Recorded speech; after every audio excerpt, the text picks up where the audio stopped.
ప్రభువైన యేసుక్రీస్తు నామమున చేరువచ్చిన మీ అందరికీ హృదయపూర్వకమైన వందనాలు. యోహాను సువార్త 14వ అధ్యాయం. ప్రభువైన యేసుక్రీస్తు వారు శరీరధారిగా ఉన్నప్పుడు ఆఖరి రాత్రి, ఆఖరి గడియల్లో, ఆఖరి ఆదరణకరమైన మాటల గురించి మనం ధ్యానం చేద్దాం. యోహాను సువార్త 14వ అధ్యాయము మొదటి నుంచి అందరం కలిసి చదువుకుందాం.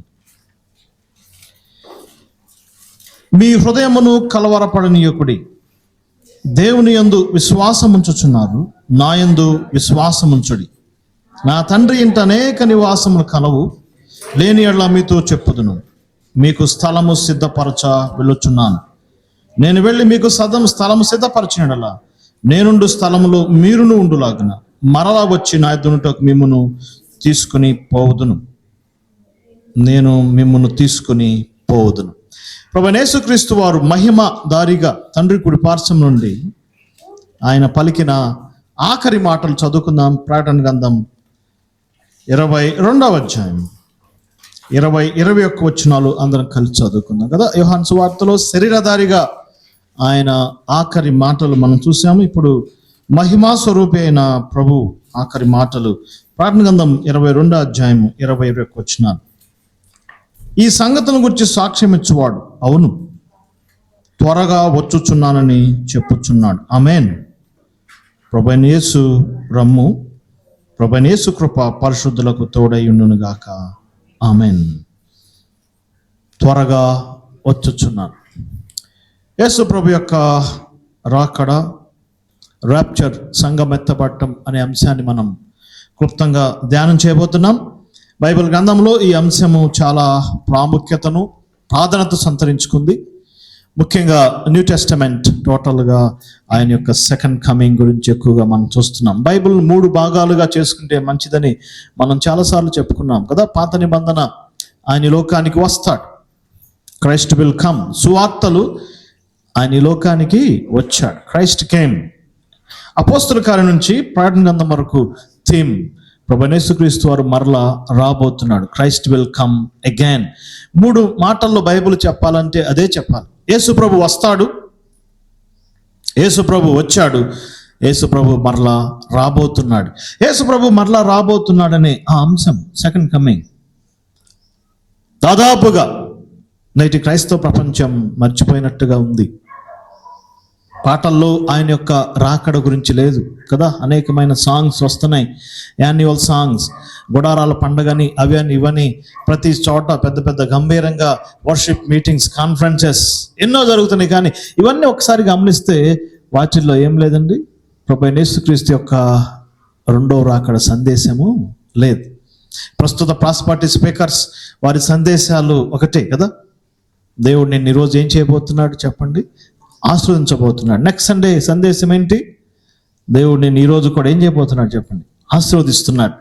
ఇంకొంతమంది సందేశాలు, prayers, 24 hours prayers, YouTube prayers కదా. మీరు మా ప్రేయర్స్లో ఏకీభవించండి. ఇక టోటల్గా ప్రేయర్స్తో నింపబడింది,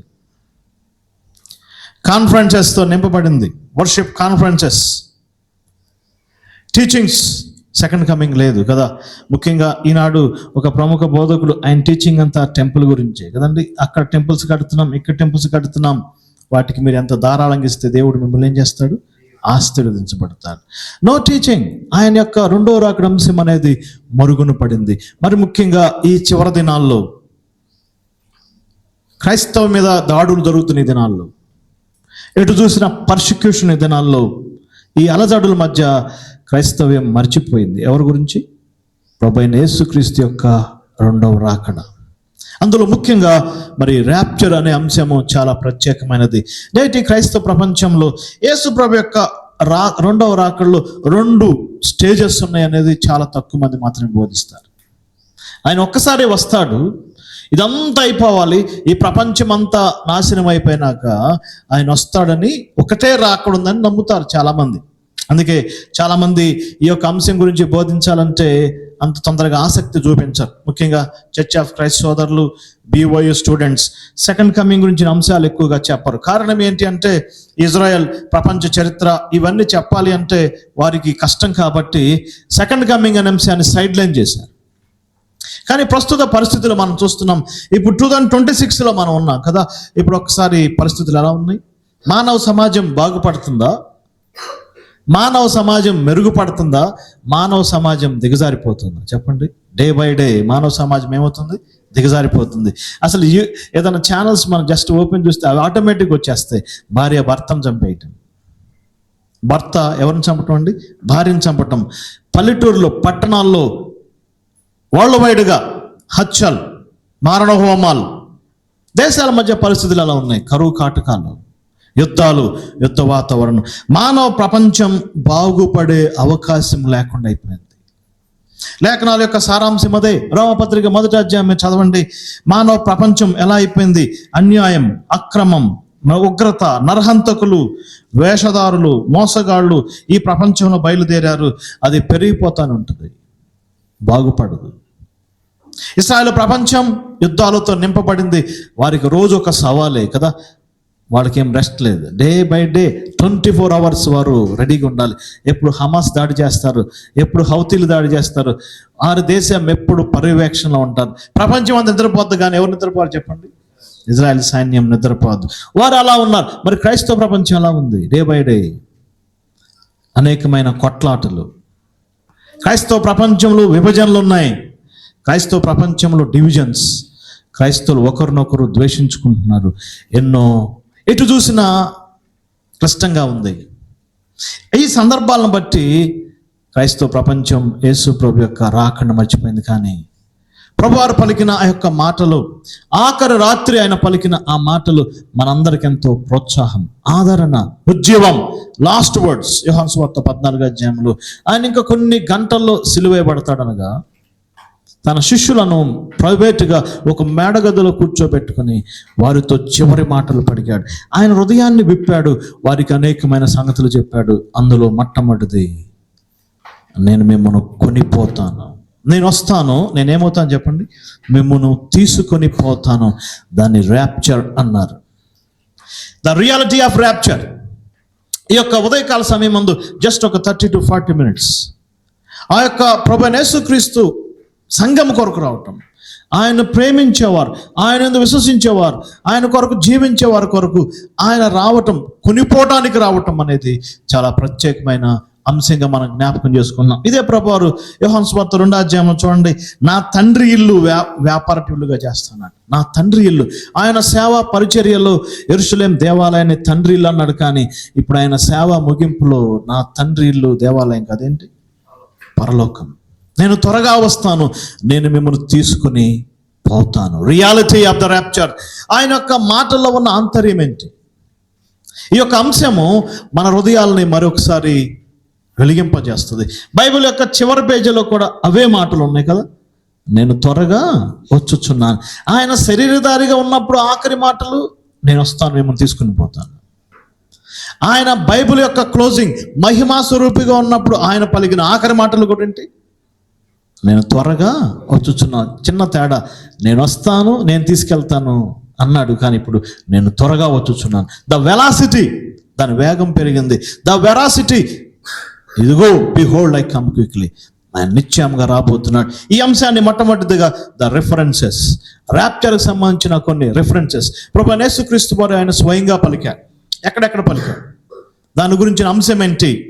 నేను కొనిపోతాను. వాస్తవానికి పాత నిబంధన హెబ్రూలో రాయబడింది, క్రొత్త నిబంధన గ్రీకులో రాయబడింది. ఈ రెండు కలిపి గ్రీక్ భాషలో 1వ శతాబ్దంలో అమల్లో ఉంది. ఎప్పుడైతే రోమన్స్ వచ్చారో లాటిన్లోకి ట్రాన్స్లేట్ చేశారు. సో 4వ శతాబ్దం నుంచి దాదాపుగా 15వ శతాబ్దం వరకు లాటిన్ బైబులే అందరూ చదవాలి. ఏ బైబిల్ అండి? Latin Bible. ఈ కొనిపోడిన పదం ర్యాప్యురే అనే పదం ఉపయోగించబడింది. దాని ఇంగ్లీష్ పదం ర్యాప్చర్, కొనిపోవటం. ఈ ర్యాప్చర్ అనే దానికి సంబంధించిన రెఫరెన్సెస్, కొనిపోతాను, తీసుకొని పోతాను, సడన్గా స్నాచ్ అవే, అవి ప్రభువారు పలికిన మాట. మొట్టమొదటిగా ప్రామిస్డ్, ప్రభువైన యేసుక్రీస్తు వారే స్వయంగా వాగ్దానం చేశాడు. నేను వస్తాను, నేను తీసుకొని పోతాను. ఐ అనే పదం ఎక్కువగా ప్రొనౌన్స్ చేశాడు. నేను వస్తాను, మిమ్మల్ని తీసుకొని పోతాను. Promised by lord Jesus Christ. ఈ మాటలు పేతురు రాసిన 2వ పత్రికలో కూడా, 1వ పత్రికలో కూడా ఉంటుంది. ప్రభు వాగ్దానం చేశాడు. హెబ్రీ పత్రికలో ఉంటుంది. ప్రభు ఏం చేశాడు చెప్పండి? వాగ్దానము చేశాడు. వాగ్దానం చేసిన వాడు నమ్మదగిన వాడు, ఆయన ఆలస్యము చేయడు. Promised by lord Jesus Christ. యోహాను సువార్త 14వ అధ్యాయం. అంతేకాదు 4 సువార్తల్లో యేసు ప్రభువారు పలికిన ఆఖరి మాట చెప్పగలరా? మత్తయి సువార్త చదివేశారు, మార్కు సువార్త చదివేశారు, లూకా సువార్త చదివేశారు, యోహాను సువార్త చదివేశారు. ఈ 4 సువార్తలు ఒక ప్యాకేజీగా, ఒక ప్యాక్గా మిగిస్తే యేసు ప్రభువారు పలికిన ఆఖరి మాట ఏంటో తెలుసండి? 21వ అధ్యాయం చూడండి, 23వ వచనం. నేను వచ్చు వరకు ఐ విల్ కమ్ అగైన్. ఆయన లాస్ట్ వర్డ్స్ ఏమున్నాయి? చనిపోకముందు నేను వస్తాను, ఆయన వెళ్ళిపోయేటప్పుడు నేను వస్తాను. ఇప్పుడు తండ్రి కుడి పార్శ్వన కూర్చున్నాడు, ఏమంటున్నాడు చెప్పండి? నేను వస్తాను, నేను వస్తాను. ప్రామిస్. రెండవదిగా ప్రొనౌన్స్డ్ బై ఏంజల్స్. దూతలు దాన్ని అనౌన్స్ చేశారు. అపోస్తల కార్యం గ్రంథం 1వ అధ్యాయము 8, 9, 10 వచనాల్లో యేసు ప్రభువారు ఏ విధంగా వెళ్ళిపోయాడో అదే విధంగా ఆయన మేఘం నుంచి మళ్ళీ వస్తాడు. ఏంజల్స్ దానికి 2 మనుషులు, 2 సాక్షులు దానికి చెప్పినట్టుగా మనం చూస్తున్నాం కదా. అపోస్తల కార్యం గ్రంథం 1వ అధ్యాయం 8, 9, 10 వచనాలు. 10వ వచనం చదువుతున్నాను. 2 తెల్లని వస్త్రాలు ధరించుకుని 2 మనుషులు నిలబడి ఆయన ఎలా వెళ్ళాడు అదే విధంగా మరలా వస్తాడు. ఏంజల్స్ చెప్పారు, ప్రభు ప్రామిస్ చేశాడు. నెంబర్ 1. రెండోది ఎవరు చెప్పారండి? దూతలు చెప్పారు. మూడవదిగా ప్రీచర్, అపోజల్స్ ప్రీచ్, అపోస్తులు ప్రకటించారు. పౌలు ప్రకటించాడు, పేతురు ప్రకటించాడు, యాకోబు ప్రకటించాడు. మొట్టమొదటిగా యేసు ప్రభు రాకడ గురించి మొట్టమొదటి చెప్పిన వ్యక్తి ఎవరంటే యాకోబు గారు. యాకోబు పత్రిక చూడండి, కొత్త నిబంధనలో ఫస్ట్ రాయబడిన పుస్తకం యాకోబు పత్రిక. యేసు ప్రభు సోదరుడు యాకోబు రాశాడు. యాకోబు పత్రిక 5వ అధ్యాయము 7వ వచనం. సహోదరులారా, ప్రభు రాకడ వరకు ఓపికగా ఉండండి, ప్రభు రాక సమీపిస్తుంది. Promised by Christ, pronounced by angels and preached by apostles. దాదాపుగా అపోస్తులు అందరూ ఎవరి గురించి చెప్పారండి? ప్రభు అయిన యేసుక్రీస్తు యొక్క 2. పేతురు చెప్పలేదా? చెప్పండి. పేతురు ప్రకటించాడు. పేతురు సువార్త ప్రధాన కాపురేమో, పేతురు పత్రిక ప్రధాన కాపురేమవుతాడు? ప్రత్యక్షమవుతాడు. పేతురు యోహాను పత్రికలో ఆయన ప్రత్యక్షమైనప్పుడు ఆయన ఎట్లా ఉంటాడో మనం అలానే చూస్తాం. అపోస్తల్స్ దాదాపుగా ప్రతి ఒక్కరూ ఈ యొక్క రాకడు గురించి, ర్యాప్చర్ గురించి తెలియజేశారు. ఇవన్నీ రెఫరెన్సెస్. ముఖ్యంగా పౌల్ ప్రత్యేకంగా 1 కొరింథీ పత్రిక 15వ అధ్యాయం 51, 52 వచనాలు, 1 తెస్సలోనిక పత్రిక 4వ అధ్యాయం 13 నుంచి ఆ యొక్క ర్యాప్చర్ గురించిన రెఫరెన్సెస్ మనం చూస్తున్నాం కదా. వీటన్నిటికి ఆధారం ఎవరు? మన ప్రభు అయిన యేసుక్రీస్తు యొక్క వాగ్దానం. రెండవదిగా ద రీజన్స్.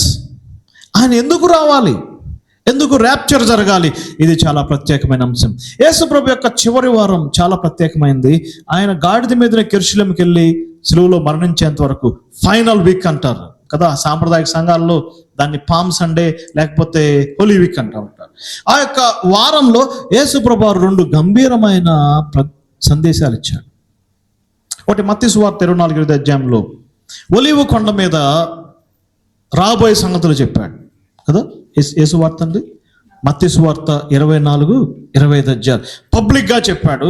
ప్రజలందరూ ఉన్నారు. ఆ యొక్క ఒలీవ కొండ మీద ఉన్నాడు. అప్పుడు 12 మంది శిష్యులు ఉన్నారు. యోధా కూడా వారితో ఉన్నాడు. గమనించాలి కదా. ఆయన ఓపెన్గా చెప్పాడు, సీక్రెట్గా ఏం చెప్పలేదు. అందరూ వింటున్నారు. ఇంకా ఆ యొక్క కొండ మీద ఎంతమందిలో మనకు తెలియదు. జనం మీదకి జనం, రాజ్యం మీదకి రాజ్యం, కరువులు, భూకంపాలు. యోదయలో ఉన్నవాడు ఏమవ్వాలి? కొండలకు పారిపోవాలి. శ్రమల గురించి, ట్రిబ్యులేషన్ గురించి చెప్పాడు. చాలా మంది సెకండ్ కమింగ్ అనగానే మన మనసులో కనపడేది ఆ 2 అధ్యాయాలే. కానీ యేసు ప్రభువు పబ్లిక్గా చెప్పాడు. యోధా ఇస్కరియోతు కూడా ఉన్నాడు. కానీ అదే వారం చివరి రోజు ఆఖరి రాత్రి ఆయన మేడగదిలో యోధా బయటికి వెళ్ళిపోయాడు. Just purely 11 disciples. ఆయన్ని ప్రేమించి ఆయన మీద ఆనుకొని ఆయన కొరకున్న 11 మంది శిష్యులతో ఆయన ప్రైవేటుగా మూయబడిన తలుపులు ఎదుట శ్రేష్టమైన సందేశం చెప్పాడు. ఈ తేడా కదా. మత్తయి సువార్త 24, 25 అధ్యాయాలు అవి పబ్లిక్గా చెప్పాడు. అవి శ్రమలకు సంబంధించినవి, అవి లోకానికి సంబంధించినవి కదా. ఇవి మాత్రం ఎవరికి సంబంధించినవి? ప్రైవేట్గా నేను వస్తాను, నేను మిమ్మును తీసుకొని పోతాను. ప్రైవేట్గా చెప్పాడు. ఈ రీజన్, ఈ యొక్క కారణం ప్రత్యేకమైనది. ఈ యొక్క మీరు చదవండి 14, 15, 16 అధ్యాయాల్లో ఎలాంటి కరువు కాటకాల గురించి లేవు, యుద్ధాల గురించి లేవు, శ్రమల గురించి లేవు. పరిశుద్ధాత్ముడు గురించి, ఆయన స్థాపించబోయే సంఘము గురించి, ఆయన చేయబోయే పరిచర్య గురించి. లోకంలో మీకు శ్రమ కలిగిద్ది, ఆయనను ఏమండి ధైర్యంగా ఉండుడి. అక్కడేమన్నాడు, యోధలో ఉండేవాడు కొండలకు పారిపోవాలని. ఇక్కడ ఏమంటున్నాడు చెప్పండి, పారిపోయేది ఏం లేదు కదా, శ్రమలు కలుగుతాయి, మీరు ధైర్యంగా ఉండండి. ఆ రీజన్స్, సంఘము ఆయన యొక్క శరీరం, సంఘము ఆయన యొక్క పెండ్లి కుమార్తె. ఒక ఆయన అడిగాడు అనమాట, ఏమండి శరీరము బాడీ బ్రైడ్ ఎలా ఇద్దండి అని అడిగాడు. శరీరము పెండ్లి కుమార్తె ఎలా ఇద్ది చెప్పండి, ఎలా ఇద్ది? అవ్వ ఆదాముకి భార్య కాకముందు అవ్వ ఎవరు చెప్పండి? బోన్ ఏమైంది? బ్రైడ్ అయింది. మరి ఇప్పుడు సంఘం కూడా ఏంటి? ఆయన యొక్క చెప్పండి, ఆయన యొక్క శరీరం. ఒకరోజు ఏం కాబోతుంది చెప్పండి? ఆయన బ్రైడ్ కాబోతుంది. ఈ బ్రైడ్ తప్పించబడాలి, ఈ యొక్క పెండ్లి కుమార్తె ఈ శ్రమల నుంచి తప్పించబడాలి. అందుకే ఈ ర్యాప్చర్, కొనిపోవటం, శ్రమల పాలవటానికి దేవుడు మనం రక్షించుకోలేదు. నీ కొరకు నా కొరకు ప్రాణం పెట్టి చనిపోయింది, ఎందుకంటే ఉగ్రత నుంచి తప్పించడానికి కదా. 1 తెస్సలోనిక పత్రిక 1వ అధ్యాయం 9-10 వచనాలు. తెస్సలోనిక పట్టణస్థులు ప్రభువు నమ్ముకున్నారు. విగ్రహాలు విడిచిపెట్టి ఎందుకు నమ్ముకున్నారు? ఉగ్రత నుంచి తప్పించబడటానికి. ఈ బ్రైడ్ తీసివేయబడాలి. That is the reason. రాబోయే ఉగ్రత నుంచి మనం తప్పించబడాలంటే సంఘం ఎత్తబడాలి. అందుకే ప్రభువారు ప్రత్యేకంగా ఫైనల్ అవర్స్లో ఆయన ర్యాప్చర్ గురించి శిష్యులకే చెప్పాడు, ప్రపంచానికి చెప్పలేదు కదా. ర్యాప్చర్ అనేది ప్రపంచానికి న్యూస్ కాదు. ఎవరికండి? Only for believers. ఆయన ఆ యొక్క ర్యాప్చర్లు ఎత్తపడేది బిలీవర్సా అన్బిలీవర్సా? ఆయన యందు విశ్వసించిన వారే. రిబ్కా గురించి మీరు స్టోరీ చదవండి. రిబ్కా చరిత్ర చాలా శ్రేష్టమైంది కదా. ఇస్సాకు కొండ మీదకి వెళ్ళాడు, ఇస్సాకు బలైపోయాడు. ఆదికాండం 22వ అధ్యాయం చూస్తారు ఒకసారి. 22వ అధ్యాయం 22వ వచనం. ఇస్సాకు బలైపోయిన తర్వాత అబ్రహాంకి వచ్చి ఒకరు న్యూస్ చెప్పారు, సార్ రెబ్కా అనే ఆమె పుట్టిందండి. ఎవరు పుట్టారు? రెబ్కా. ఎప్పుడు పుట్టింది రెబ్కా? ఎప్పుడు పుట్టింది చెప్పండి?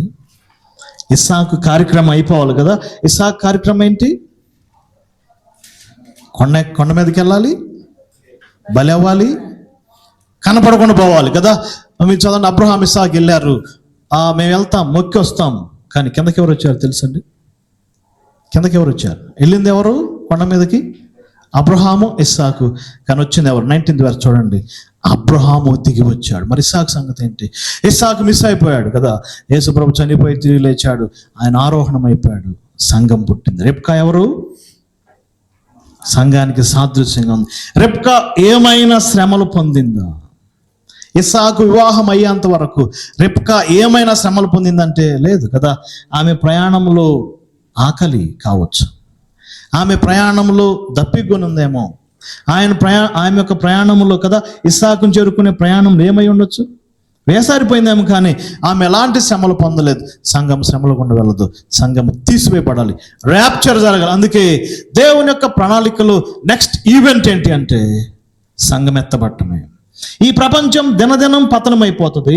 ఈ ప్రపంచం దినదినం క్రైమ్ రేట్ అయిపోతుంది. ఈ ప్రపంచం దినదినం భ్రష్టత్వంలోకి వెళ్తుంది. ఈ ప్రపంచం ఎలాగా బాగుపడదు. It will never happen. ఈ ప్రపంచానికి అంతం కాబోతుంది, ఉగ్రత రాబోతుంది. ఉగ్రతకు ముందుగా సంఘం ఏం కాబోతుంది? ఎత్తబడబోతుంది. That is rapture. అదే సత్యాన్ని మనం చూస్తున్నాం. రీజన్స్. అందుకే ఆయన ప్రేమించే పెండ్లి భార్యను ఆయన తీసుకొని పోవటానికి రాబోతున్నాడు. అందుకే బైబిల్ చివరలో రాయబడింది, ఆత్మయు పెండ్లి కుమార్తె ఏం చేస్తున్నారు చెప్పండి? కేకలు వేస్తున్నారు. ఇప్పుడు ప్రపంచంలో పరిశుద్ధాత్మ చేస్తున్న పని ఏంటి? సార్వత్రిక సంఘాన్ని సిద్ధపరుస్తున్నాడు. ఒక్కసారి కార్యక్రమం అయిపోయిందంటే అప్పగిస్తాడు. ఎవరికి? పెండ్లి కుమారుడికి అప్పగిస్తాడు. ద రీజన్స్, ద రిఫరెన్సెస్ చూసాం, దానికి సంబంధించిన వచనాలు చూసాం. The reasons. మూడవదిగా ద రెవల్యూషన్. ఈ గొప్ప సత్యాన్ని ప్రభువారు ఒకే ఒక వ్యక్తికి బయలుపరిచాడు. ఆ వ్యక్తి పేరు పౌలు గారు. 1 కొరింథీ పత్రిక 15వ అధ్యాయం 51-52 వచనాల్లో, ఇదిగో మీకు ఒక మర్మము చెప్పుచున్నాను. ఏ మిస్టరీ. ఏంటండి ఇది? ఒక మిస్టరీ. దీన్ని సైన్స్ వివరించలేదు, సైంటిస్టులు వివరించలేరు, AI వివరించలేదు, మానవ జ్ఞానం వివరించలేదు. నేను మీకు ఒక మర్మము తెలుపుచున్నాను. ఇదే పౌలు గారు మొదటి పత్రిక 4వ అధ్యాయం 13 నుంచి, మేము ప్రభు మాటను బట్టి మీతో చెప్పున్నదేమనగా, ప్రభు మాకు బయలుపరిచాడు, ముఖ్యంగా నాకు బయలుపరిచాడు. పౌలు జీవితం చాలా ప్రత్యేకమైనది. పౌలుకు దేవుడు అనేక మర్మాలు చెప్పాడు. నేటి క్రైస్తవ ప్రపంచం ఎక్కడ కన్ఫ్యూజ్ అయిపోయిందంటే, పౌలు యొక్క ఎపిజల్స్ పత్రికలను ఆమోదించట్లేదు, పౌలు యొక్క మాటల్ని తీసుకోలేకపోతున్నారు, పౌలు యొక్క ఆ యొక్క అంశాలను జీర్ణించుకోలేకపోతున్నారు. ఎందుకంటే ఆయన మీద ఒక ముద్ర వేశారు. ఆయనకి స్త్రీలంటే ఇష్టం లేదు, నెంబర్ 1. రెండోదిగా ఆయన యూదుడు, ఆయనకి వేరుగా చూశారు కాబట్టి అసలు ఆయన్ని పక్కన పెట్టేశారు. అందుకే ఏ సత్యం అర్థం కావాలన్నా అపోస్తలుడైన పౌలు అంశాలు మనం తీసుకోవాలి. అపోస్తలుల 2వ అధ్యాయంలో అననీయాలు చెప్తాడు, ఇదిగో దేవుడు నిన్ను ఏర్పాటు చేసుకున్నాడు ఆయన చిత్తాన్ని తెలుసుకోవటానికి కదా. ఏం తెలుసుకోవడానికి? ఆయన చిత్తాన్ని తెలుసుకోవటానికి, ఆయన నోటి మాట వినటానికి దేవుడిని ఏర్పాటు చేసుకున్నాడు. అందుకే అపోస్తలుడైన పౌలు అన్నాడు, నేను దేవుని సంకల్పమంతయు మీకు చెప్పాను. దేవుని సంకల్పం తెలియజేసిన వాడు, దేవుని యొక్క మర్మాలు తెలియజేసిన వాడు ఎవరు చెప్పండి? అపోస్తలుడైన పౌలు గారు. ఆ రెవల్యూషన్ ఎవరికి ఇచ్చాడు? అపోస్తలుడైన పౌలు. ఇదిగో మీకు ఒక మర్మం చెప్తున్నాను. ఏంటి ఆ మర్మం? మనం నిద్రించము కదా, ఒక రెప్పపాటునేమవుతాం, మార్పు చెందుతాం. దాని డీటెయిల్డ్గా మొదటి తెస్సలోనికీ పత్రిక 4వ అధ్యాయంలో చెప్పాడు. ఆర్భాటముతోను ప్రధానత శబ్దంతో దేవుని బోరతో పరలోకం నుంచి ప్రభు దిగి వస్తాడు. మృతులైన వారు తిరిగి లేస్తారు, సజీవులు మనం ఆయనతో కొనిపోబెడతాం. This is rapture. రెవల్యూషన్ ఎవరికి ఇచ్చాడు చెప్పండి? రంజిత్ తోఫీర్ గారికి కాదు, పిడి సుందరరావు గారికి కాదు, ఏసన్న గారికి కాదు, బక్సింగ్ గారికి కాదు, ఇంకెవరికి కాదు, ఒకే ఒక వ్యక్తికి. ఎవరికి ఇచ్చారు చెప్పండి? Paul. The revolution of the rapture. మన అంశం ఏంటి? The reality of the rapture. సంఘం ఎత్తబడే అంశం గురించి సత్యం. 3 విషయాలు చెప్పాను. ఒకటి రెఫరెన్సెస్, దానికి సంబంధించిన వాక్య భాగాలు ఎవరు చెప్పారు? ప్రభు అయిన యేసుక్రీస్తు. రెండవదిగా ద రీజన్, సంఘం ఎత్తబడాల్సిందే, రాబో ఉగ్రత నుంచి తప్పించబడాల్సిందే, కొనిపోబడాల్సిందే, తీసివేయబడాల్సిందే. మూడవదిగా ఏంటి? ద రెవల్యూషన్ ఎవరికి ఇచ్చాడండి? పాల్. The realization. ఈ యొక్క ర్యాప్చర్ అనే సత్యం క్రైస్తవులకు ఎలా తెలిసింది?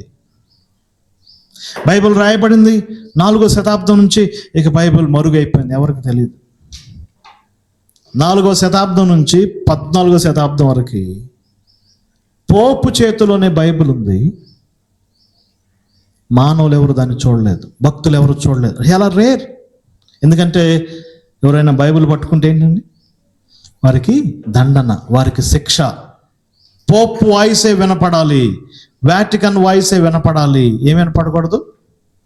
లేఖనాలు వినపడకూడదు, స్క్రిప్చర్స్ కనపడకూడదు అనేది 1000 years ఎవరి చేతిలో ఉన్నాయి? రోమన్ క్యాథలిక్ చేతిలో ఉంది. మరి ఎలా తెలుస్తాయి? జాన్ గుటెన్బర్గ్ ప్రింటింగ్ ప్రెస్ కనిపెట్టాడు. ప్రింటింగ్ ప్రెస్ ద్వారా స్లోగా ఏం స్టార్ట్ అయింది? బైబిల్ స్టార్ట్ అయింది. జర్మన్ భాషలో మనం చెప్పుకున్నాం కదా, లాటిన్ భాషలో నుంచి ఏ భాషలోకి? జర్మన్ భాషలోకి బైబిల్ ప్రింట్ అయింది. విలియం చిండేల్ ఇంగ్లీష్లోకి ట్రాన్స్లేట్ చేశాడు. ఇంగ్లీష్లోకి ఎప్పుడైతే ట్రాన్స్లేట్ అయిందో, ఇంగ్లీష్ ప్రపంచానికి బైబిల్ పరిచయం అయింది. 16, 17, 18 శతాబ్దాల్లో విపరీతంగా బైబిల్స్ ప్రింట్ అయిపోయినాయి. ప్రజలు బైబిల్ చదవటం మొదలుపెట్టారు, 1 by 1 చదవటం మొదలుపెట్టారు, స్లోగా సత్యాన్ని గ్రహిస్తున్నారు. ఒక పక్క మార్టిన్ లూథర్, వైట్ ఫీల్డ్ అనేవారు సువార్తను ప్రపంచానికి తెలియజేశారు. అప్పటి వరకు ప్రపంచానికి ఏం తెలియదండి? సువార్త తెలియదు. ఏం తెలుసు? ఏదైనా తప్పు చేస్తే పాపపత్రాలను నమ్మేవాడు. ఆ పాపపత్రం కొంటే ఏమైపోయేది? పాపాలు పోయాయి. అంతేగాని ఏం తెలియదు. యేసుప్రభు మన కొరకు చెప్పండి చనిపోయాడు, రక్తం కాచిన సత్యాన్ని తెలియదు. మార్టిన్ లూథర్, గ్రేట్ పర్సన్, క్రైస్తవ ప్రపంచాన్ని తలకిందులు చేశాడు. బై ఫెయిత్ ఎలోన్, విశ్వాసం ద్వారా రక్షణ. బై గ్రేస్ ఎలోన్, కృప ద్వారానే రక్షణ. బై క్రైస్ట్ ఎలోన్, క్రీస్తు ద్వారానే రక్షణ. ఈ సత్యాన్ని తీసుకొచ్చారు. తర్వాత గొప్ప వ్యక్తులు సువార్త ముంచెత్తారు. కానీ యేసు ప్రభు యొక్క 2వ రాకడ అంశాలు చాలా తక్కువగా తెలుసు. ఎగ్జాక్ట్గా 18వ శతాబ్దం 19వ శతాబ్దం వచ్చాము. యూరప్ అంత యుద్ధాలతో నింపబడింది. కొద్దిమంది యవనస్తులు 1820 to 1825, ఆది కాండం నుంచి ప్రకటన గ్రంథం వరకు, మరి విశేషంగా ప్రవచన గ్రంథాలు, ఓల్డ్ టెస్టమెంట్లో ఉన్న ప్రవచన గ్రంథాలు, పాటన గ్రంథంలో ప్రవచన గ్రంథాలు బాగా స్టడీ చేసి ప్రపంచానికి ఆయన రాకడలో ఉన్న సత్యాన్ని బయలుపరిచారు. ద రియలైజేషన్ గ్రహింపిచ్చాడు దేవుడు. వారు 1 by 1 ఇలా జరిగేదండి.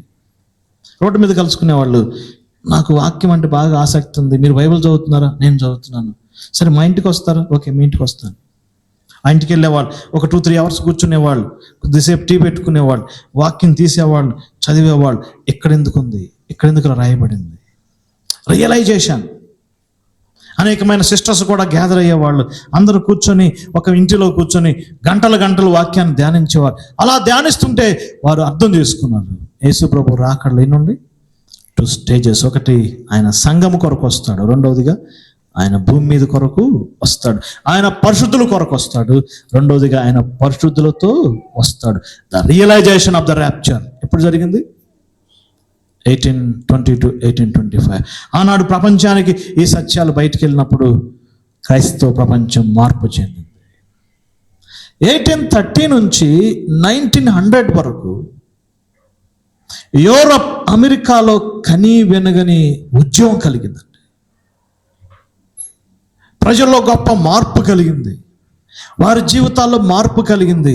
యేసు ప్రభు వస్తాడు, యేసు ప్రభు ఈరోజే వస్తాడు, యేసు ప్రభు యొక్క సంఘాన్ని ఎత్తుకోవడానికి రాబోతున్నాడనే ఆ యొక్క సత్యము వారి హృదయాలను, అందుకే చాలామంది ఆస్తులు వదిలేసుకున్నారు, చాలామంది వాళ్ళ జీవితాలు ప్రభు కొరకు డెడికేట్ చేసుకున్నారు. జార్జ్ ముల్లర్ అనాథాశ్రయాలు పెట్టాడు. ఆ యొక్క పీరియడ్ చదవండి, క్రైస్తవ చరిత్రలో గ్రేట్ ఎరా. వారిని వెలిగించింది ఏంటి? ఏ సత్యం? యేసు ప్రభు రాబోతున్నాడు, సంఘం కొనిపోబడుతుందని ఎవరిని కదిలించినా ఆ పీరియడ్లో ఎవరి గురించి ఏం మాట్లాడుకునేవాళ్ళు? ప్రభు అయిన యేసుక్రీస్తు వారు. భక్తులైతే ఎర్లీ మార్నింగ్ సూట్ వేసుకుని కూర్చునేవాళ్ళంట. ఒకవేళ ర్యాప్చర్ జరిగితే నేను సూట్తో ఏం కావాలి? వెళ్ళిపోవాలి. అంత నిష్టగా జీవించారు. ఆ పీరియడ్ ఎంతో శ్రేష్టమైనది. ఎప్పుడైతే ర్యాప్చర్ అనే సత్యాన్ని క్రైస్తవ ప్రపంచం మర్చిపోయిందో ఏం జరిగింది? ఇప్పుడు మనం చూస్తున్నాం కదా, నేటి క్రిస్టియానిటీ అంత బిజినెస్, వ్యాపారంతో నింపబడింది. కారణం ఏంటి? క్రైస్తవ ప్రపంచం ఏం మర్చిపోయిందండి? ఈనాడు ఈ బోధకులు ఎందుకు రెండో రాకడ గురించి చెప్పరు అంటే, రెండో రాకడ బోధిస్తే ఎవరు కానుకలు, ఎవరు బ్రదర్స్ ఏం చెప్తే కానుకలు ఇస్తారు? ఆశీర్వాదాలు చెప్తే. అందుకే నేటి క్రైస్తవ ప్రపంచం దినదినం ఏమవుతుందండి? దిగజారిపోతుంది. ఆ రియలైజేషన్ ఆ టైంలో భక్తులు ఏమయ్యారు? ప్రభు కొరకు నమ్మకంగా జీవించారు. ఐదవదిగా ద రిజల్ట్స్, ఆ యొక్క ర్యాప్చర్ యొక్క ఫలితాలు ఏంటి? తెస్సలోనికీయులకు రాసిన మొదటి పత్రిక 4వ అధ్యాయం 13, 14, 15 వచనాలు మీరు చదవండి. ఆ నిద్రించే వారిని ఆదరించడం కొరకు రాశాడు. చాలా శ్రేష్టమైన మాటలు ఒక సీక్వెన్స్గా రాశాడు. మేము ప్రభు మాటను బట్టి చెప్పున్నది మనకు 10వ వచనం, ఆర్భాటముతో, ప్రధాన దూత శబ్దముతో, దేవుని బోరతో. 3 చూస్తున్నాం కదా, ఆర్భాటం, షౌట్, అథారిటీ, గ్యాదరింగ్. యేసు ప్రభువారు లాజరు సమాధి దగ్గరికి ఏమన్నాడు చెప్పండి? లాజరు బయటికి రం. గ్రావిటీ, ఆ మాటకి లాజరు ఏమయ్యాడు చెప్పండి? సమాధి నుంచి బయటికి వచ్చాడు. గ్రావిటేషనల్ ఫోర్సెస్ మనకు తెలుసు కదా. ఆ షౌట్లు, ఆ ప్రధాన శబ్దములు, అంతేకాకుండా ఆ ట్రమ్ సిద్ధపాటు. పాత నిబంధనలో బోర్లు ఉదేవాళ్ళు. ఎందుకు? వర్షిప్ జాయిన్ అవ్వాలంటే బోర ఉదేవాళ్ళు, యుద్ధం చేయాలంటే బోర ఉదేవాళ్ళు. సంసిద్ధత, రెడీ. చనిపోయిన వారు తిరిగి లేస్తారు, రిజరక్షన్ జరుగుతుంది. సజీవులు గుండా మనం ఏమవుతాం? మార్పు చెందుతాం. ఇద్దరం కలిసి ఏమవుతాం? కొనిపోబడతాం. It is the greatest event, the result of the rapture. ఏం జరుగుతుంది? పెంతెకోస్తు రోజు నుంచి నేటి వరకు యేసు ప్రభువును విశ్వసించి మృతి నొందిన మృతులు తిరిగి లేస్తారు. గ్రహాం స్టెయిన్స్ వారి గురించి ఈ యొక్క దినాలు ఎక్కువగా వాట్సాప్ చూస్తున్నాం. ఆయన 2 కుమారులు కాల్చబడ్డ ఒరిస్సాలో.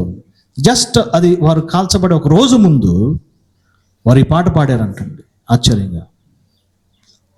అంత్యకాలమందు దేవుని దూత బోర ఊదచుండగా నేను కూడా చేరి ఉందును.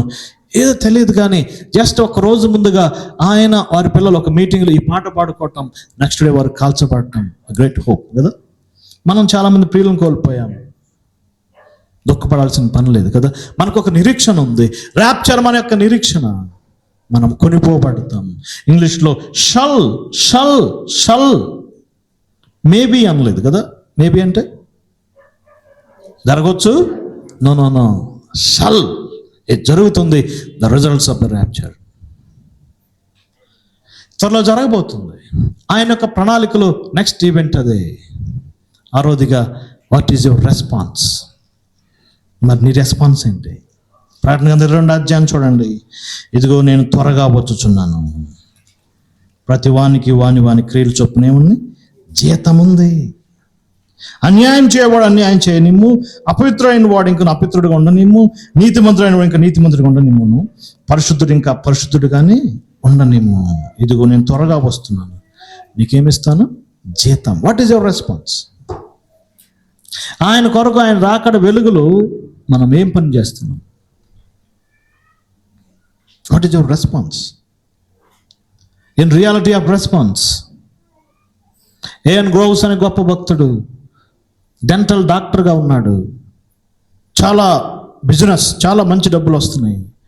ఈ వాక్య వెలుగులో వాళ్ళ భార్యతో చెప్పాడు, నేను ఇదంతా దేవుని కొరకు ఇచ్చేస్తాను.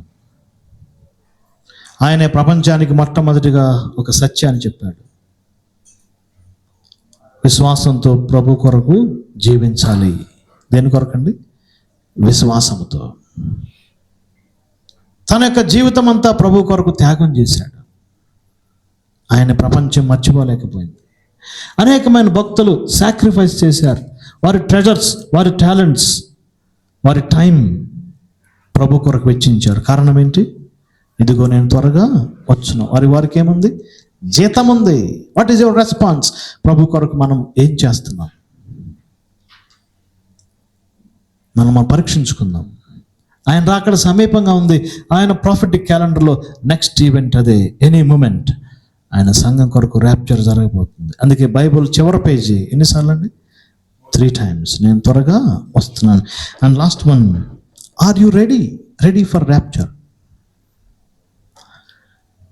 1 కొరింథీ పత్రిక 15వ అధ్యాయం చివరిలో ప్రభు వచ్చునుగా కానీ అంటాడు పౌలు. దాన్ని తెలుగులో మరణాత. మొదటి శతాబ్దపు అపోస్తలులు కేకలేంటి? మరణాత. ఎక్కడ కలుసుకుని ఏమనేవాళ్ళండి? ప్రభువు వచ్చునుగాక. నీరో సైనికులు క్రైస్తవులను తగలబెడుతున్నప్పుడు ఆ కట్టెలు కట్టి చమురు పోసి కాలుస్తుంటే పక్కనే ఉన్న విశ్వాసులు, సహోదరులు మారణాత అనేవారు. అవతల వ్యక్తి ఏమనేవాడు? కాలిపోతూ చెప్పండి, మారణాత. అంతేగాని రోమా ప్రభుత్వం నాశనం చేయి, ఈ చక్రవర్తిని నో. వారి కేకలేంటి? మారణాత. బైబిల్ చివరి ప్రార్థన ఏంటి చెప్పండి? ప్రభు అయిన యేసు త్వరగా రమ్ము. The readiness. అపోస్తులు రెడీగా ఉన్నారు, భక్తులు రెడీగా ఉన్నారు. మరి మనం రెడీగా ఉన్నామా? ఈ ర్యాప్చర్ సత్యాన్ని తృణీకరించవద్దు బ్రదర్స్. ఆయన త్వరగా రాబోతున్నాడు. ఈ త్వరలో సంభవించబోతున్నాయి.